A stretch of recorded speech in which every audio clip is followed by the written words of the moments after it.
안녕하세요. 오늘 무료 특강을 맡게 된 신미경입니다. 오늘 강의는 진로진학 마이베스트 강사 교육 과정을 저희 강의를 여는데 그 강의 안에 있는 것 중에서 핵심적인 부분만 알려드리려고 강의를 열게 됐습니다. 보다 자세한 내용은 교육에서 최기훈 선생님과 김민정 선생님께서 강의를 해주실 거예요. 저는 진진마 2급 1기를 더하고 김하나 선생님이 열었습니다. 저는 여러 가지 활동을 하고 있고요. 요즘에는 학원이나 학교에서 강의를 좀 많이 하고 있는 편입니다. 그리고 1대1 컨설팅도 하고 있고 여러 책들도 준비를 하고 있고요. 작년에는 좀 준비했다가 출판을 못한 면접에 관한 저서를 하려고 준비 중에 있습니다. 자, 오늘 수업 내용은 다음과 같이 이루어집니다. 그래서 진진마배 지도사 과정 2급 교육 내용을 간단히 소개해드리고요. 2급 후에 1급과 마스터 과정을 함께 소개해드리고 2급과 연계해서 들을 수 있도록 저희가 소개해드리고요. 많은 시간을 할애해서 2015 교육 개정안과 2022 개정 교육 과정에 대해서 설명을 해드리겠습니다. 그리고 가장 먼저 발표한 동국대학교, 경희대학교, 기바 중심으로 우리 아이들의 교과 선택은 어떻게 하는 것이 좋을까라는 이야기들을 하려고 합니다. 혹시 중간에 제가 채팅창을 잘 못 보기는 하는데 질문이 있으시면 얘기를 하시거나 채팅창을 통해서 질문을 해주시면 제가 강의가 마치고 질문에 대해서 답을 드리도록 해드리겠습니다. 오늘의 학습 목표는요, 제가 이렇게 잡아봤습니다. 그래서 진진마벨 강사의 양성 과정에 대해서 이해한다. 그 다음 2015 개정 교육과정과 2022 개정 교육과정을 서로 비교하여 공통점과 차이점을 이해한다. 그것을 기반으로 우리 학생들이 계열에 맞는 교과 선택을 할 수 있도록 도와줄 수 있는 실력을 키운다라는 게 오늘 학습의 목표로 잡았습니다. 이 진진마배 교육 과정을 연 것은요, 이 교육 과정을 커리큘럼을 이제 태균 선생님이 전체적으로 좀 큰 틀을 짜주셨고, 그리고 거기에 저와 다른 선생님들께서 어떤 부분들을 더 들어가면 좋겠다, 어떤 부분을 조금 더 강화하면 좋겠다라는 이야기들을 서로 많이 나누면서 만들었습니다. 이 진진마배 지도사 과정하고 AI 지도사 과정을 이수하신 분들을 중심으로 학교 강의와 그리고 여러 가지 활동에 우선권을 드리려고 하고 있습니다.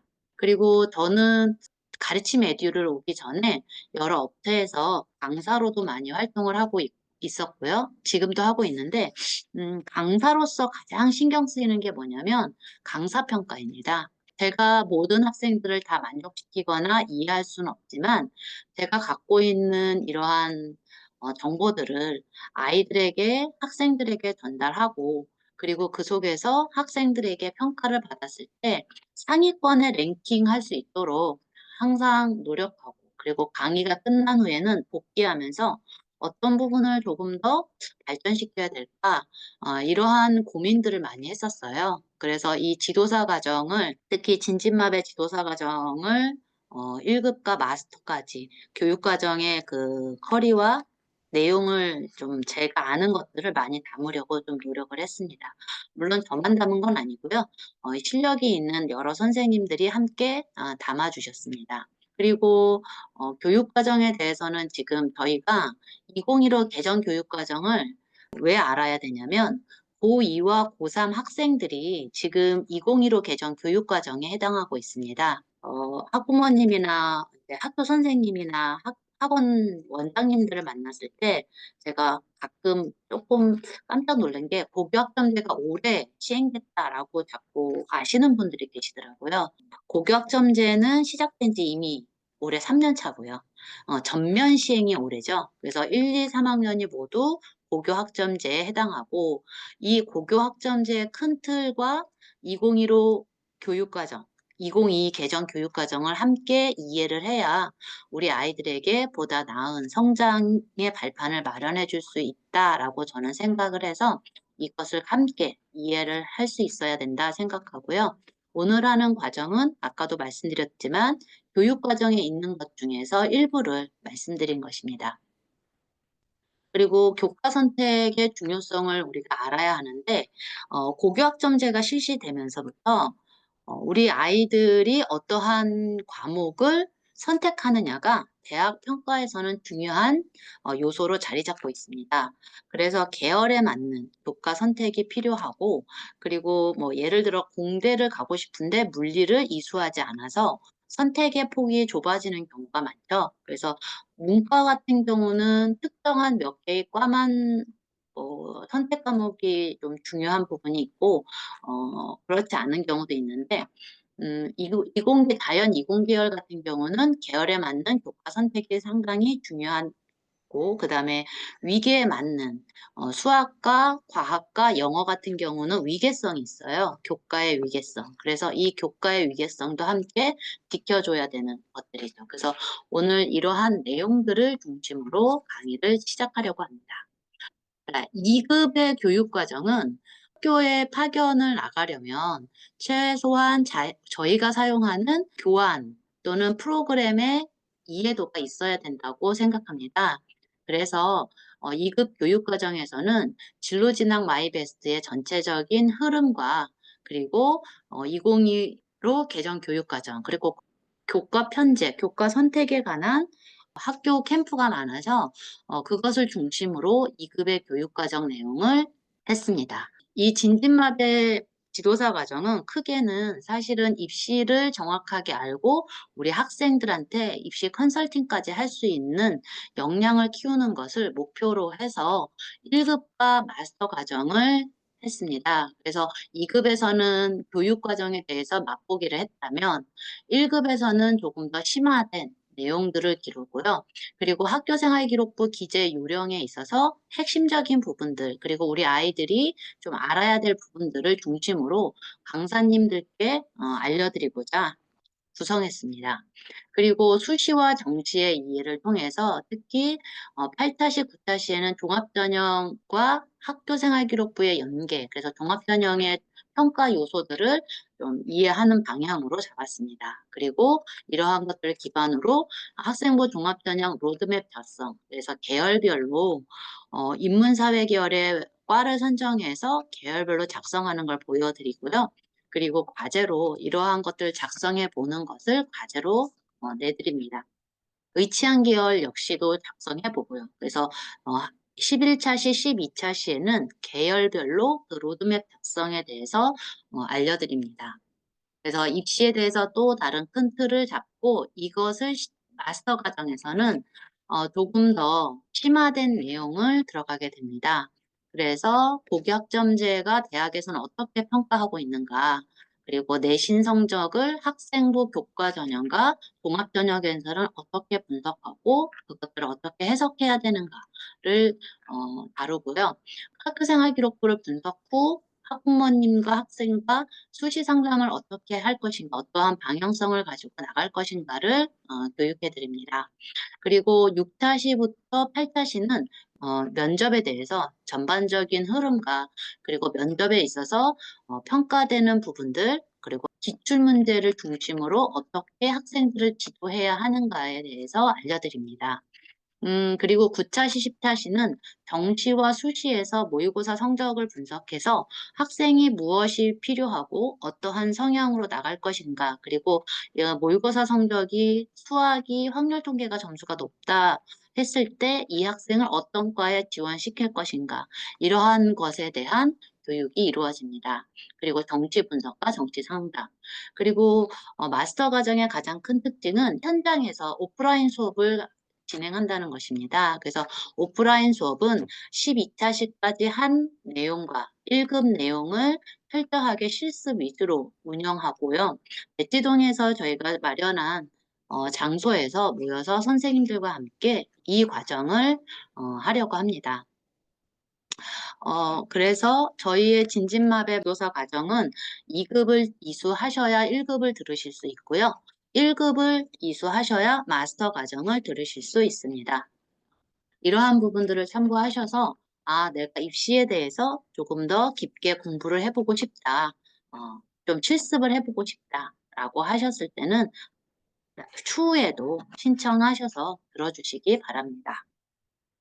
자, 제가 학교 현장을 가거나 학부모님들을 만나봤을 때, 그리고 학교 선생님 몇 분을 이제 만나보면, 이 고교학점제와 교육과정, 이러한 것들을 연속적인 선상에서 이해를 잘 못하시더라고요. 그래서 개별적인 것으로 이해를 하시는데, 순서상으로 보면 2015 개정 교육과정이 먼저 발표가 되고, 그리고 그게 실행되고, 고교 학점제가 발표되면서 또한 이게 포함되고 있고, 그리고 2022 개정 교육과정이 이제 시작되었습니다.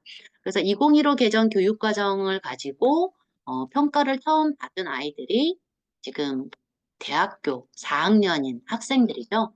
그래서 이 학생들을 3년 동안 시뮬레이션을 돌린 상태에서 고교 학점제에 대해 연구를 한 대학들이 작년에 많은 연구 결과를 발표했습니다.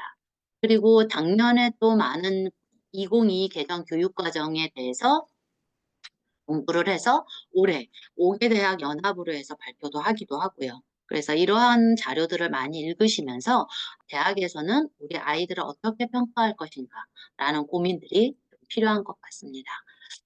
고교학점제를 보면 고교학점제의 정의는 기초 소양과 기본 학력을 바탕으로 진로 적성에 따라 과목을 선택하고 이수 기준에 도달한 과목에 대해 학점을 취득 누적하여 졸업하는 제도라고 정의되어 있습니다.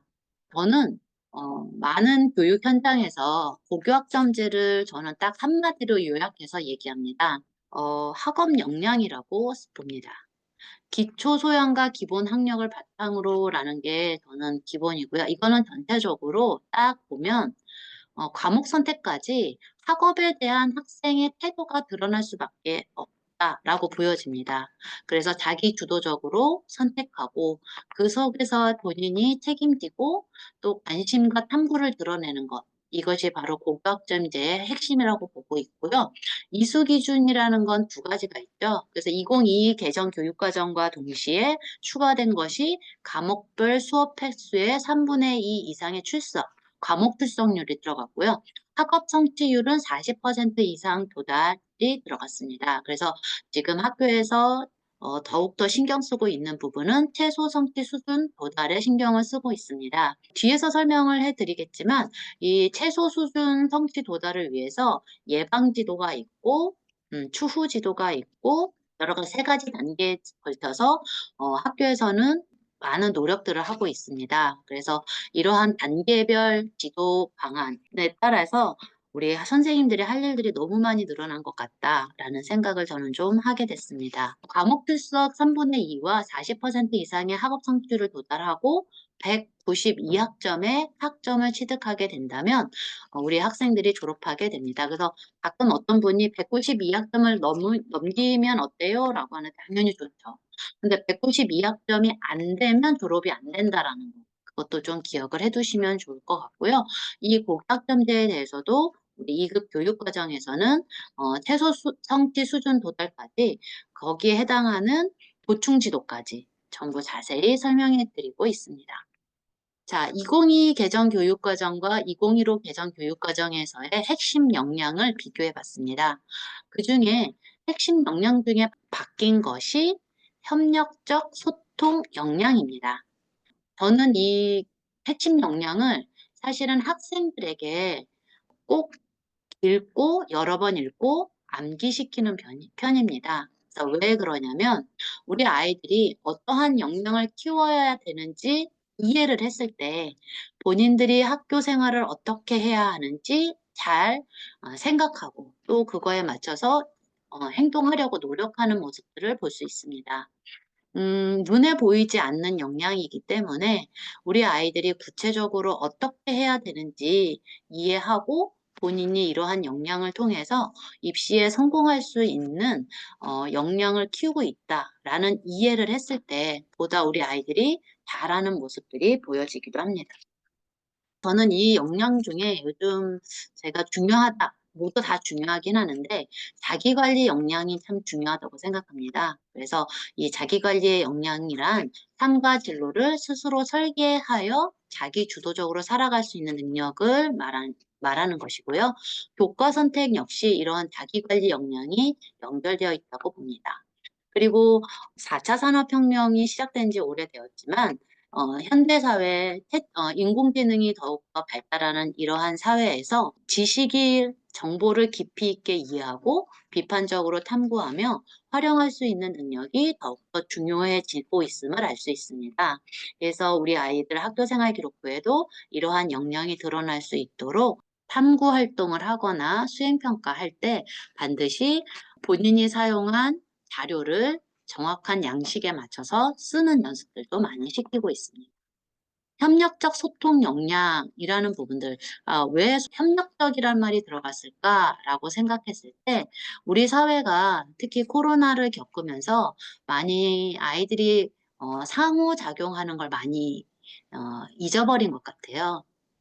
발달을 못했다고 할 수도 있겠죠. 뭐 초등학교, 중학교를 코로나 시대를 겪으면서 자기 중심적으로 또는 인터넷이나 뭐 유튜브를 통해서 학습이 이루어진 상황에서 다른 사람이 본인이 이렇게 행동하거나 말했을 때 다른 친구들, 다른 선생님들, 다른 타인들이 어떻게 생각할까라고 생각하는 경우들이 많이 줄은 것 같아요. 그래서 이러한 협력적 소통 역량 역시 우리 아이들이 키워야 될 역량이라고 보여집니다. 자, 2015 개정교육과정은 교과 영역과 창의적 체험활동 영역으로 나누어집니다. 그래서 교과 영역을 보면 보통 교과와 전문 교과가 있고, 보통 교과는 선택 과목에 있어서 일반 선택과 진로 선택으로 나누어집니다. 이게 성적 산출에 있어서도 일반 선택은 등급이 나오지만 진로 선택은 등급이 나오지 않고 성취도로 나오고 있죠. 그리고 전문교과 1 같은 경우는 특목고 위주의 교과로 구성되어 있고 전문교과 2는 특성화고 마이스터고 중심의 교과로 이루어져 있습니다.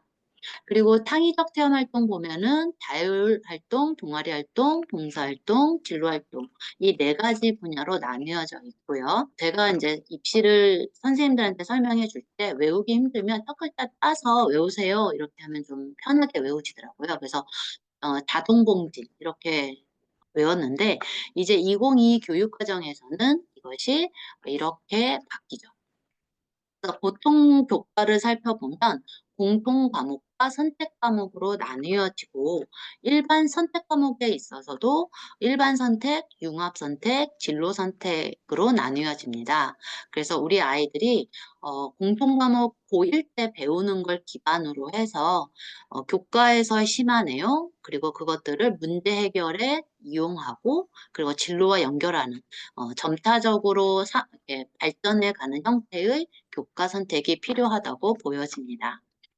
최소한 그러니까 학생의 수가 많고 선생님들, 교사의 수가 많을 때는 좀 교과 편제가 어렵진 않은데 제가 이제 들어가는 몇몇 학교 중에는 지방에 있는 작은 학교들은 사실은 이 교과 편제에 대해 많은 어려움을 갖고 있습니다. 그래서 온라인 공동교육과정이라든지 아니면 거점학교 이러한 것들을 좀 활용해서 우리 아이들이 수업을 들을 수 있도록 좀 그런 환경들이 조금 더 형성됐으면 좋겠다라는 생각들을 좀 많이 하게 됩니다.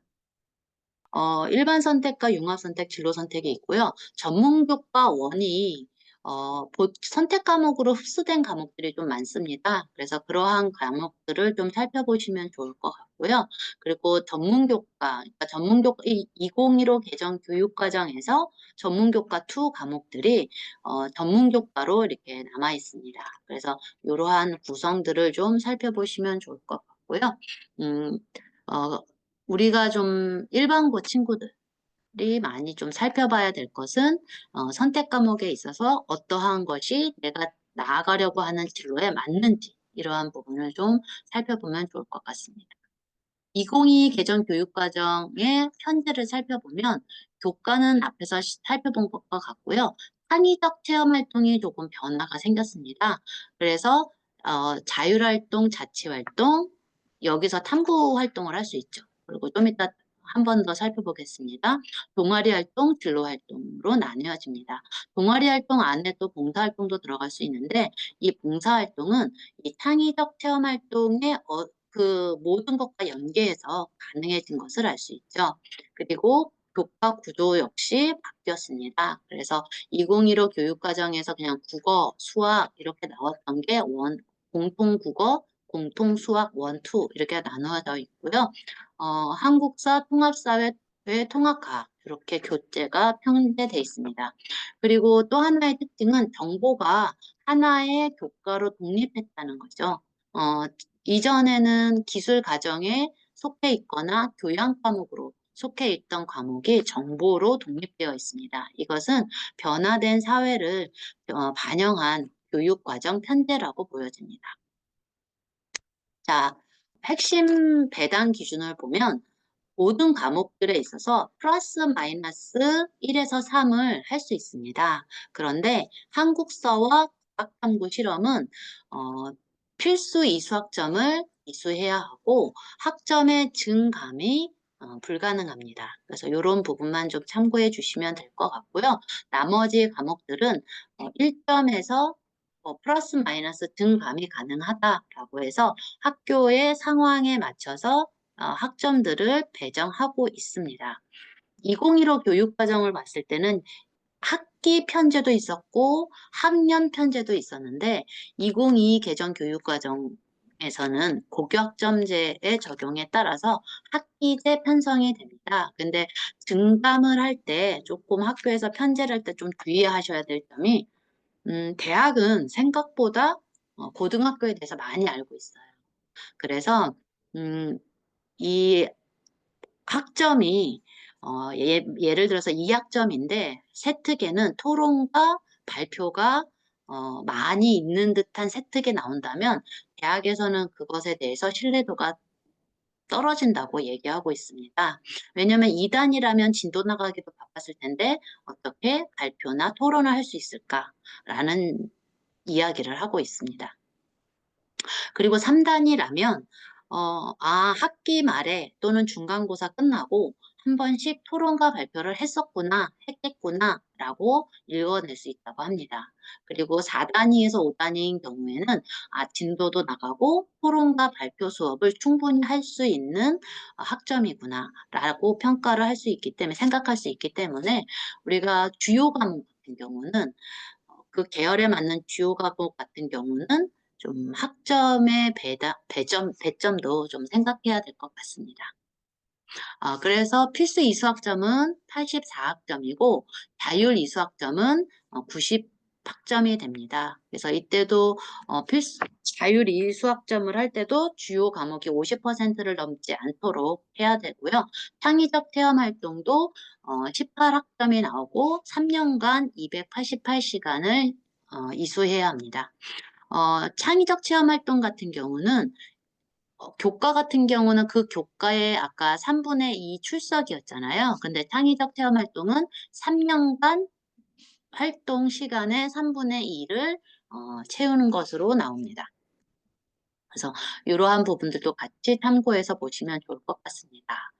자, 창의적 체험 활동은 다음과 같이 변화가 됐습니다. 그래서 제가 빨간색으로 표시한 부분들은 읽어보시면서 우리 학생들의 탐구 활동을 어떻게 이 활동과 우리 학생의 학업 역량을 드러내기 위한 탐구 활동을 어떻게 연결시키실 것인가라고 고민을 하셔서 자율 자치 활동, 동아리 활동, 진로 활동에서 충분히 탐구 활동이 드러날 수 있도록 학업 역량이 드러날 수 있도록 지도해 주시면 좋을 것 같습니다. 그리고 봉사활동 같은 경우는 창의적 체험의 모든 활동과 연계 가능하므로 우리 아이의 공동체 역량을 드러내고 또한 학업 역량을 드러낼 수 있도록 봉사활동을 계획해 보는 것도 좋을 것 같습니다. 이거 많이 보셨을 것 같아요. 그죠? 그래서 2022 개정 교육과정 교육 편제들인데요. 핑크색으로 표시된 것은 수능 과목이에요. 핑크색은 수능 과목이고, 그리고 노란색으로 표시된 것은 융합 선택에서 등급이 표시되지 않는 과목들입니다. 그래서 핑크색인 경우 통합사회 통합학 같은 경우는 1학년 때 듣고 수능을 봐야 되기 때문에 조금 우려되는 부분은 고3 때 학생들이 수능을 하겠다라고 해서 수업을 좀 소홀히 하지 않을까라는 고민도 좀 생기고요. 그리고 한국사 같은 경우는 1학년 때 배우는 학교가 있고, 전략적으로 3학년 때 1단위 정도를 배분하는 학교도 있었습니다. 근데 이제 2022 개정 교육과정에서는 고등학교에서 어떻게 이거를 편제할지 저도 조금 여러 학교들을 다니면서 좀 살펴봐야 될 것 같습니다. 그래서 전략적으로 1학년 때 2학점, 3학년 때 1학점 이렇게 준비시키는 학교들도 있었다라는 거고, 그 다음에 통합사회 통합과학 같은 경우 저는 이제 중학교 3학년 때 학교 생활하면서도 미리 요것들을 좀 준비시켜서 고등학교를 입학시킵니다. 그래서 제가 학습 코칭을 하는 이제 학생들 같은 경우는 사실은 사회하고 통합과학 같은 경우는 수능 과목이기 때문에 충분히 연습시켜서 보내고요. 예전보다 조금 더 시켜서 보내는 것 같습니다. 그리고 지금 대학에서 지금 고민하고 있는 게 기하 과목하고 미적분 2 과목이 수능에서 빠졌기 때문에 우리 아이들을 어떻게 평가할 것인가 라는 부분들에서 많은 고민이 있을 것 같고, 이 편제가 고등학교에선 이루어져야 선택 과목으로 해야 상위권 대학을 갈 때 우리 아이들이 제대로 평가를 받을 수 있지 않겠는가라는 생각을 합니다. 그래서 조금 융합 선택 쪽이나 아니면 조금 부담이 없는 걸 3학년 2학기 때 배정을 해서 우리 아이들이 입시에 조금 더 전력 부구하고 3학년 2학기 때는 수능도 또 신경 쓸 수 있도록 이렇게 좀 교과 편제가 좀 이루어지고 있는 학교들이 눈에 보이기도 합니다. 그래서 이러한 것들을 좀 참고해서 우리 학교의 교과 편제, 우리가 만나는 학생의 교과 편제를 살펴보시면서 학생부 컨설팅과 그리고 수능도 최저를 준비해야 되는 전형이 있잖아요. 그래서 그런 것들도 함께 준비해 주시면 좋을 것 같습니다. 자, 내신 체제죠. 이게 참 말도 많고 탈도 많았던 내신 체제입니다. 그래서 아까 보여드린 것처럼 노란색 빼고는 전부 등급이 나와요. 그래서 절대평가와 상대평가가 함께 기입이 되고, 그랬을 때 5등급제 하에서는 대학이 어떻게 우리 아이들을 선택할까, 우리 아이들을 평가할 것인가, 라는 부분들의 고민이 깊어질 수밖에 없는 것 같습니다. 저도 이제 다른 학교에서 이제 고등학교에서 2022 개정 교육과 과정하고 그다음에 고교학 점제 2028 수능에 대해서 개편에 대해서 조사 연수를 갔을 때 이 부분에 대해서도 저도 많이 얘기를 좀 말씀을 드리기도 합니다. 그래서 우리 아이들을 5등급제에서 9등급하고 비교했을 때 거의 2등급까지가 이제 1등급 안에 들어가잖아요. 그래서 이러했을 때 상위권의 아이들 같은 경우 표준 편차가 제공되지 않기 때문에 전략적으로 원점수를 가능한 높게 받아야 되고, 대학에서는 또 경계하는 게 뭐냐면 성적 인플레이션을 또 경계하고 있죠. 근데 또 A의 비율이 낮은 경우 그 학교의 구성원의 성취도가 좀 낮다라고 표현될 수도 있기 때문에 상당히 딜레마에 좀 빠져 있는 것 같습니다. 그래서 대학에서는 원점수도 보고 성취도 비율도 본다고 그랬어요. 각 등급 A, B, C, D 성취도의 성취도 비율과 석차 등급도 함께 보겠다라고 얘기를 하고 있고, 과목 평균과 수강자 수 이 모든 것이 전부 평가의 대상이 되고 있다라는 걸 좀 기억을 해주시면 좋을 것 같습니다. 그래서 이 부분에 대해서도 사실 할 얘기가 되게 많은데 우리 진진마벨 2급 교육과정에서 좀 선생님들께서 깊게 다뤄주실 것입니다. 자, 내신 체제를 잠깐 살펴보겠습니다. 고등학교는 이렇게 90, 80, 70, 60 딱 정해진 고정 분할 점수를 활용하고 있죠. 그래서 성취도별 고정 분할 점수를 사용하고 있어서 A, B, C, D 해서 편하게 좀 얘기하고 있는데 고등학교는 이 고정 분할 점수와 추정 분할 점수를 둘 다 사용하고 있습니다. 그래서 고정 분할 점수 같은 경우는 이렇게 평가에 있어서 성취 비율이 정해져 있기 때문에 좀 편한데 나쁜 점은 이 성취 비율을 맞추기 위해서 전 문제가 쉬워지거나 쉽게 말하면 성적 인플레이션 현상이 드러날 수도 있다라는 거고요. 추정 분할 점수 같은 경우는 학교마다 상황이 다르기 때문에 그 학교 상황에 맞춰서 성취율을 조정하는 거죠. 분할 점수를. 분할 점수를 조정해서 할 수는 있는데 단점은 뭐냐면 이것을 사전에 해야 하기 때문에 우리 학생들이 몇 점을 받을지 모르는 상황에서 정해야 하기 때문에 좀 선생님들께서 많은 어려움을 겪고 계신 것 같습니다. 그래서 이러한 것들을 둘 다 이용할 수 있고, 지금 특히 신입 선생님이시나 아니면 이제 중학교에서 고등학교로 올라오신 선생님들께서는 요거에 대해서 조금 어려워 하시더라고요. 그래서 제가 이제 교사 연수 갔을 때 이런 부분들을 어떻게 바라보는지 대학에서는 그리고 이런 부분들이 어떻게 해야 되는지를 좀 말씀드린 적이 있습니다. 그래서 이거는 저희 교육과정에 들어가 있지 않고요. 또 어, 우리 컨설턴트들이 이것까지 이렇게 해석을 잘 못 해내기 때문에 이러한 상황에 대해서는 우리 성적 분석할 때 1급과 마스터에서 좀 자세히 다룰 것 같습니다. 그래서 추정 분할 점수를 쓰는 이유는 쉽게 말해서 미수 예방을 위해서 한다라고 좀 편히 이해를 해주시면 좋을 것 같습니다. 그래서 이 미수 40% 미만이 많아졌을 때 또한 우리 학생들의 학업 성취율도 낮아지고 또 선생님들도 보충 지도를 해야 되는 것들이 많아지기 때문에 이러한 부분들을 좀 예방하고 우리 학생들이 제대로 성취할 수 있으려고 지금 노력하는 것 중에 하나다라고 쉽게 이해를 해주시면 될 것 같습니다. 자, 그렇다면 왜 성취율이 40%인가 라는 생각을 좀 해보셨나요? 성취율을 40%로 두는 이유는 최소 성취 수준은 국가에서는 이렇게 정의하고 있습니다. 각 과목의 교수 또는 학습이 끝났을 때 학생이 알아야 할 것과 할 수 있는 것의 최소한에 도달할 정도를 40%로 두고 있습니다. 그래서 최소 성취 수준이라는 것은 학업 성취율 40%라고 이해하시면 좋을 것 같고요. 이것을 미수했을 때는 학교생활 기록부에 기록이 남게 되어 있습니다. 그래서 어떻게 기록이 되냐면 이게 이제 학교생활 기록부 기재 요령에 나온 내용이고요. 그리고 이러한 예시들은 성취도가 2이고 성취도별 분포 비율, 수강자 수, 등급 이렇게 나오고 비고에 이렇게 기록을 하게 돼 있습니다. 그래서 출석 미달로 인한 추가 학습인지 아니면 성취율이 안 대한 보충 지도인지 이런 것들을 기록하게 되어 있고요.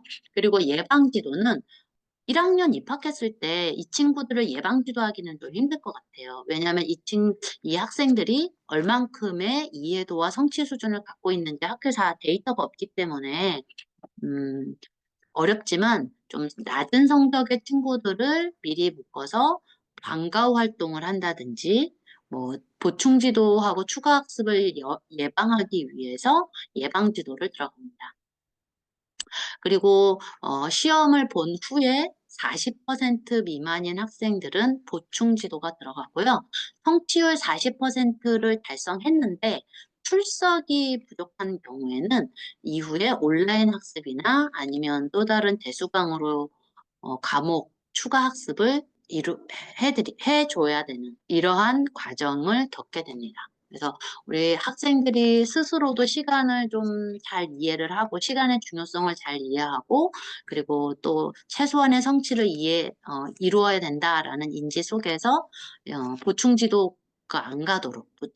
안 가도록 학생이 좀 인지를 했으면 좋겠고 있고 이러한 부분들은 학부모님이나 학교 선생님도 학교 선생님이 말씀 못 하시는 경우 되게 많거든요. 학교를 가보면 아이들을 이렇게 지도하기가 조금 힘들 수도 있어요. 그래서 학교 밖에서 학교 학생들을 만나는 선생님들과 학부모님들께서 최소한의 이 정도는 우리가 해야 된다라는 인지를 계속 좀 시켜줬으면 좋겠다라는 생각을 합니다.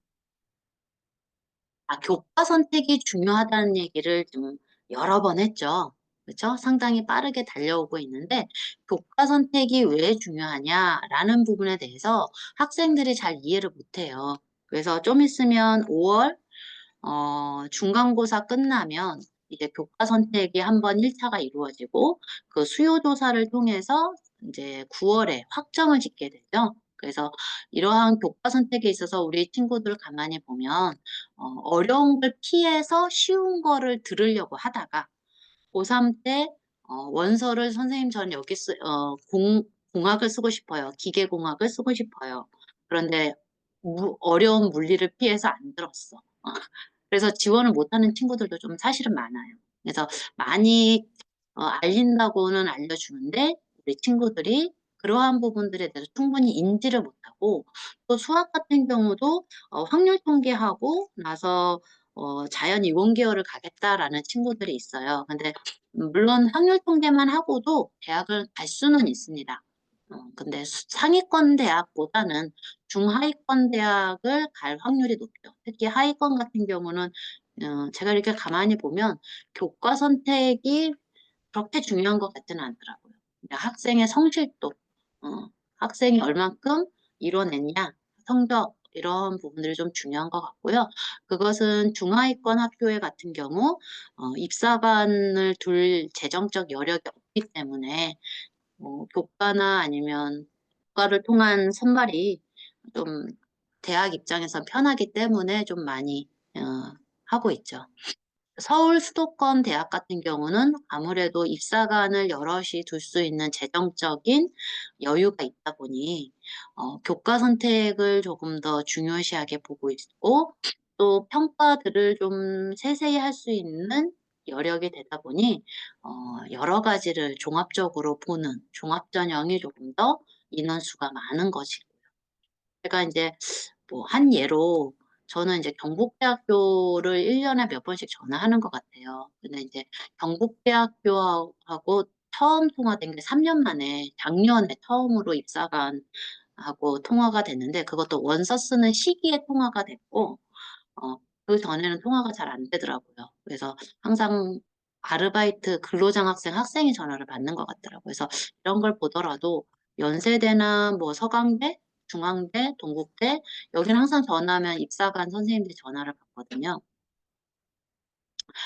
그래서 교과 선택에 대해서 궁금한 것도 물어보고 그리고 또 백은견님께서 좀 뭔가를 좀 건드리신 것 같은데 교과 선택에 대해서 궁금한 거 물어보고 어떤 부분을 좀 질문을 했을 때 잘 가르쳐 주시더라고요. 그러면 다시 교과 선택으로 돌아와서 왜 고등학교 교과 선택이 중요한지 저는 이러한 이렇게 좀 과정을 아이들한테 설명을 해줘요. 그래서 1대1로 만난 학생 같은 경우는 그 학생이 가고 싶은 대학의 교육 과정을 항상 같이 봅니다. 문이과가 되든 문과가 되든 이과가 되든 함께 같이 보고요. 같이 본 것을 바탕으로 해서 교과 선택을 1차로 저거 합니다. 그리고 학교에서 할 때 그 과목이 없다 그랬을 때 공동교육 과정을 하거나 아니면 5인 이상은 원래 개설하게 돼 있다. 그런데 학교에서 사정상 개설해주지 못할 수도 있을 때는 우리 방법을 찾아보자 해서 제가 여기서는 말씀 못 드리고 개인적으로 컨설팅하는 저만의 방법이 있습니다. 그래서 그러한 방법으로 학교 생활 기록부에 드러날 수 있도록 학생들을 지도하고 있습니다. 동국대학교 전자전기공학부 교과과정이 보이시죠? 그래서 읽어보시면 미적분학 및 연습이 있고 일반 물리학이 있습니다. 그렇죠? 그럼 우리가 고등학교 때 무엇을 들어야 되죠? 미적분과 물리를 들어야 되는 거죠. 왜? 이 학생이 고등학교 때 미적분과 물리를 들으면서 기본기를 탄탄히 다진 학생이라면 대학에 와서도 충분히 이 수업을 해낼 수 있겠구나. 라고 평가를 하게 되는 거죠. 그러니까 대학이 지금 학교 생활 기록부를 가지고 평가하는 방향은 이 친구가 이렇게 학교 생활을 했구나가 아니라 이 학생이 들은 과목, 이 학생의 성적, 이 학생의 세특을 통해서 대학교에 와서 어떻게 생활할 것인가, 대학교에 와서 수업을 잘 듣고 이해한 바를 문제 해결에 적용할 수 있는가를 평가합니다. 그래서 그러한 관점에서 봤을 때 미적분 학민 연습 일반 물리학 과목을 봤을 때 우리 친구들이 선택해야 될 과목이 나오겠죠. 그러니까 전자전기공학부인데 분홍색으로 화학개론도 있죠. 그러면 당연히 화학도 들어주면 좋은 거죠. 그리고 어, 여기 공학선 대형 수학이 있고요.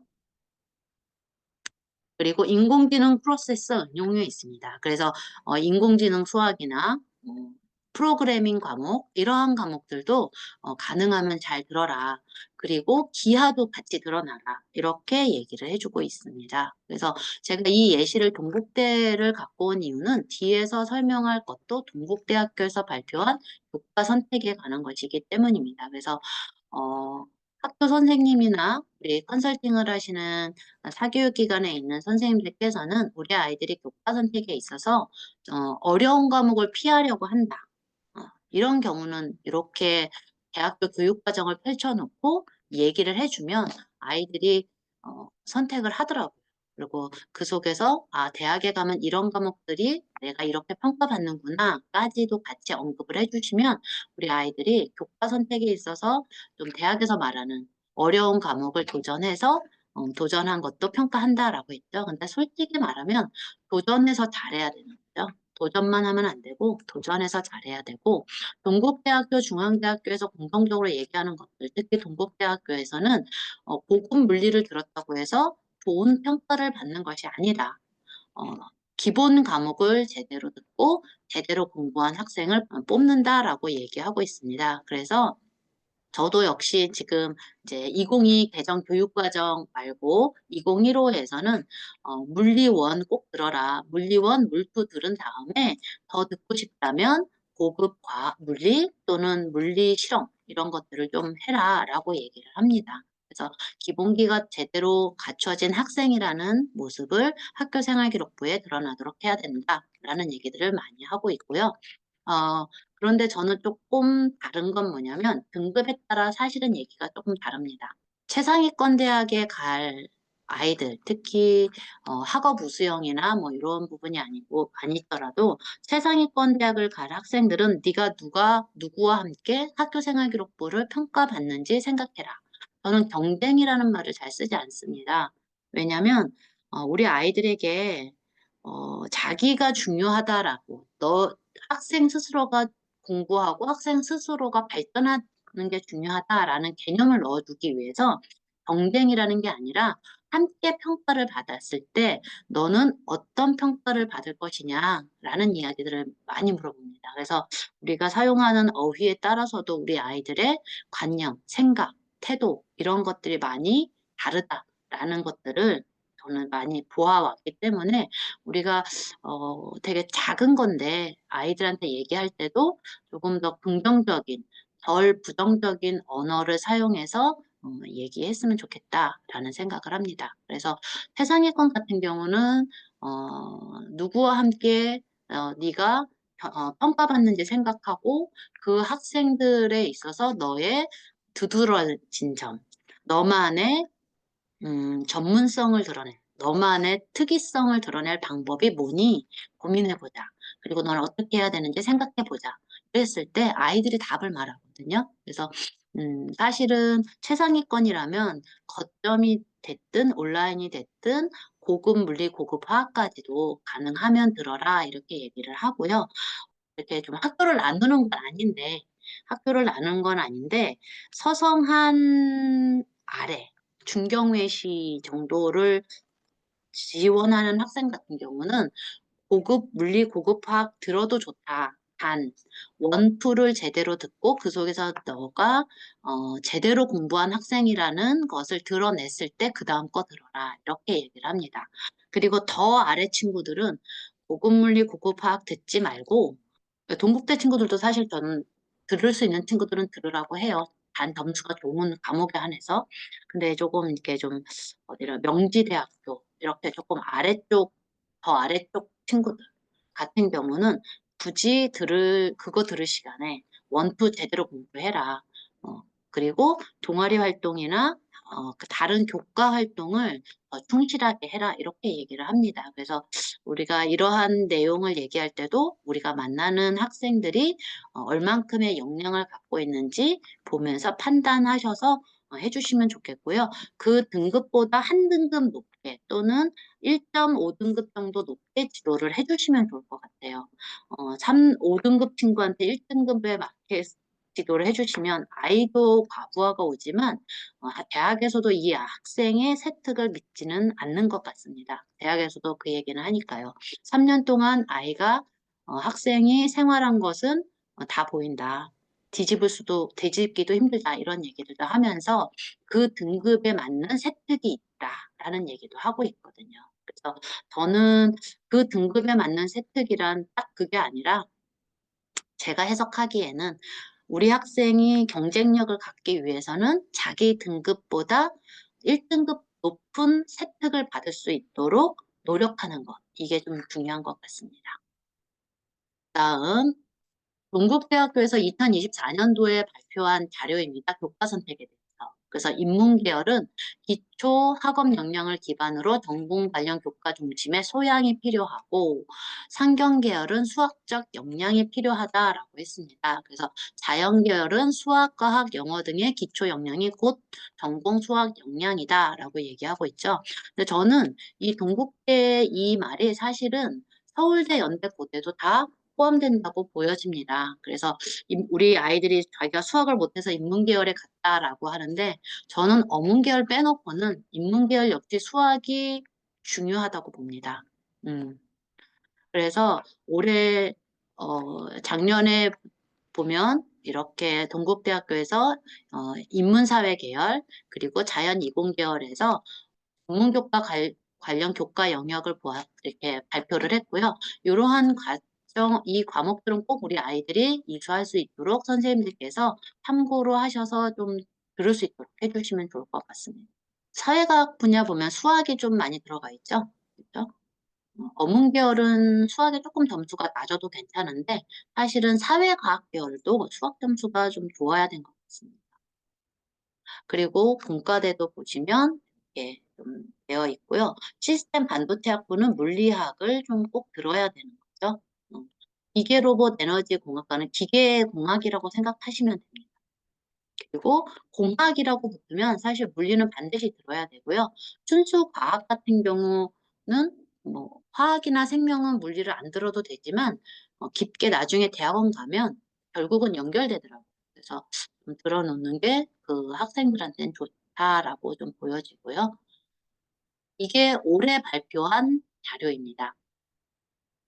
올해 발표한 자료를 보면 이 다음 장이 수학 같은 경우 영어, 영문, 일본학과, 중어, 중문 이렇게 수학이라는 과목에 빠져 있죠. 그 대신 꼭 들어야 될 과목들이 있습니다.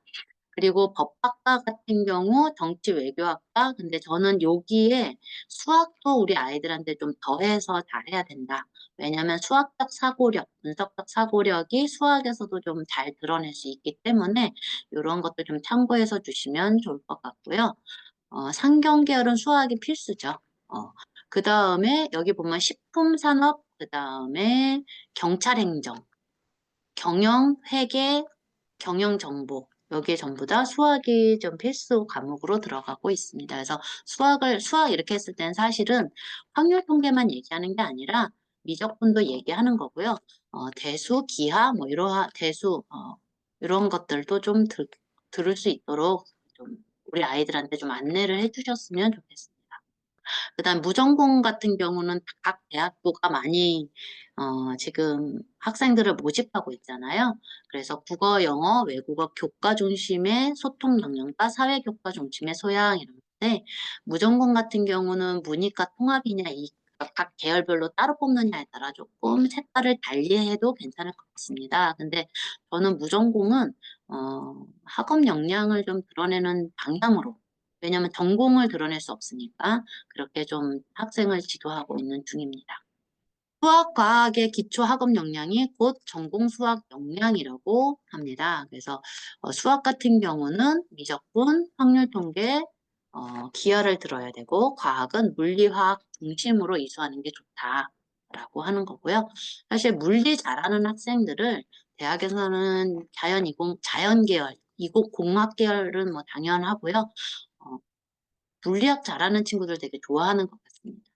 이거는 의대 얘기할 때 제가 나중에 한번 풀어드리도록 하겠습니다. 무정보 광역화 여기에서도 과학 교과 중심의 탐구 역량이라고 나와 있죠. 수학 교과 중심의 소양이라고 나와 있습니다. 그래서 제가 여기서 한 가지 또 팁을 드리자면 교과 역량이 있어요. 그 교과 역량이 우리 아이들이 성취해서 구체적으로 드러나야 돼요. 요즘 이렇게 학교생활 기록부를 보면 챗GPT 사용 때문에 그런지 학생이 예전보다 안 드러나는 경우도 있는 것 같아요. 그러면 이러한 속에서 조금 우리 학생의 경쟁력을 가질 수 있는 포인트는 무엇이냐? 그것은 구체성인 것 같습니다. 선생님들께서 학생에 대한 평가를 해주시고 그 평가를 증빙할 수 있는 근거로서 학생의 구체성이 드러날 수 있도록 해야 되겠죠. 그래서 최초 합격자 이수 현황을 보면 화학 물리학 영역의 이수 비율이 높음이라고 나와 있죠. 그래서 이러한 부분들을 보면 동국대학교 작년 자료를 보면 합격자가 어떤 과목을 이수했는지도 자세히 나와 있고요. 중앙대학교도 마찬가지로 자세히 발표하고 있습니다. 사실 최상위권 대학보다는 중경외시, 건동홍수 뭐 이러한 이 라인의 대학들이 더 많은 자료들을 발표해주고 있고 학생들이 더 많이 그 방향성을 제시해 주는 것 같아요. 학생들에게. 그래서 어떤 과목을 들어야 되는지도 너무나 잘 발표해주고 계시기 때문에 그러한 부분들 좀 참고하셔서 학생을 지도해 주셨으면 좋겠습니다. 물론 5개 대학 연구도 있고 서울대학교, 고려대학교에서도 발표한 것들도 있는데 거기에는 합격자가 무엇을 들었는지까지는 자세히 나와 있지 않기 때문에 동국대, 중앙대, 숭실대, 건국대 이렇게 좀 대학들을 보면서 그 발표 자료에 다 있으니까 어떠한 것들을 들었는지 좀 참고하셔서 지도해 주시면 좋을 것 같습니다. 자, 그 다음에 자연공과대학인데요. 뭐 이렇게 보시면 딱 보셔도 작년과 큰 변화는 없지만 수학, 물리, 화학이 더 많이 들어갔다라는 정도는 알 수 있겠죠. 그래서 이러한 부분도 수학, 물리, 화학 우리 친구들이 많이 들을 수 있도록 좀 건네주시고요. 수학은 다다익선입니다. 최상위권, 의대, 공대 여기 부분은 수학, 다다익선 이렇게 기억을 해주시면 좋을 것 같고요. 과학 같은 경우는 물리화학 반드시 이렇게 반드시까지는 아니지만 3개 들을 수 있으면 물리화학 생명 이런 식으로 좀 해주면 좋을 것 같다는 생각을 합니다. 그래서 지금 거의 1시간을 좀 돼가는데요. 오늘 수업 내용은 진진마배 지도사 2급, 1급 마스터 과정의 커리큘럼을 안내해 드렸고요. 2015 개정 교육과정과 2022 개정 교육과정을 비교해서 공통점과 차이점을 알아보았습니다. 그리고 계열별 전공 관련 교과 선택 방법을 힌트를 드렸습니다. 그래서 오늘의 과제를 알려드리면 진진마배 교육과정 신청을 좀 해주시면 좋고요. 오늘 들으신 이 강의에 대해서 계신 톡방에 후기를 좀 올려주시면 저도 궁금합니다. 왜냐하면 저도 스스로 이렇게 보면서 내 강의가 어땠을까, 내 강의가 제대로 전달됐을까 이런 좀 궁금증도 있고 다음에 잘하기 위해서는 어떻게 해야 되지? 그런데 제가 이렇게 피드백을 받지 못하면 제가 발전할 수 없는 것 같습니다. 그래서 후기를 좀 적어주시면 맛있는 커피를 한 잔 대접은 못 해드리고요. 만약에 뵙게 되면 제가 커피를 대접해드리겠습니다. 그리고 교육과정과 교육과 선택의 이해는 필수입니다. 자, 그리고 저희 이 선생님들이 모여서 입시고 멤버십에 대해서 운영을 하려고 하고 있습니다. 그래서 5월 7일 날 저희가 오픈을 하고요. 여기서는 어떤 것들을 저희가 제공해 드리려고 하냐면 스카이고하고 의대고 2개의 멤버십방을 운영하려고 합니다. 그래서 합격한 성적을 분석하고요. 합격 성적 각 대학교의 서울대학교의 물리학과, 연세대학교 물리학과, 고려대학교 물리학과 이런 식으로 세 개 학교의 성적을 분석하고 비교하는 자료를 하나 드리고요. 또 의대는 매달 2개씩, 서울대, 연대, 고대도 그 학과 2개씩 이렇게 분석한 자료를 드리고요. 그 다음에 탐구 보고서도 월 2에 제공해 드리려고 합니다. 그래서 자연 이공 계열의 탐구 보고서, 인문사회 계열의 탐구 보고서를 하나씩 제공을 해 드리는데 이때 학과를 정해서 제공을 해 드리려고 합니다. 그 다음에 면접은 시즌인데 재심원 면접과 서류 기반 면접에 대해서 그리고 MMI 면접에 대해서 이 멤버십을 통해서 좋은 정보를 전달해 드리려고 합니다. 제 강의는 모두 끝났고요. 채팅방을 통해서 진진마의 2급 신청 링크를 전달해 드리겠습니다. 그래서 오전 9시부터 저녁 6시까지 강의가 8시간 이루어지고요. 중간에 12시에서 1시까지 점심시간이 있습니다. 그래서 이러한 강의가 있다라는 것들을 보시면서 오늘 수업이 제가 이제 무료로 해드린 강의가 괜찮으시다면 진진마의 2급 과정을 신청해 주셔서 많이 들었으면 좋겠어요. 일요일입니다. 토요일, 요일을 잘못 말했습니다. 제가 사실은 오늘은 큰 흐름만 말씀을 드린 거고요. 저희 진로 진학 마이 베스트 지도사 과정에서 좀 더 깊이 있게 좀 수업을 하실 수 있을 것 같습니다. 그래서 자격증을 신청하시면 자격증도 나오고요. 그 다음에 특히 마스터 과정은 저는 적극 추천해 드립니다. 1급과 마스터 과정은 적극 추천해 드리고요. 그 속에서 많이 배우실 수 있으실 것 같습니다. 질문이 없으시면 제가 오늘 무료 강의는 이것으로 마치도록 하겠습니다. 감사합니다.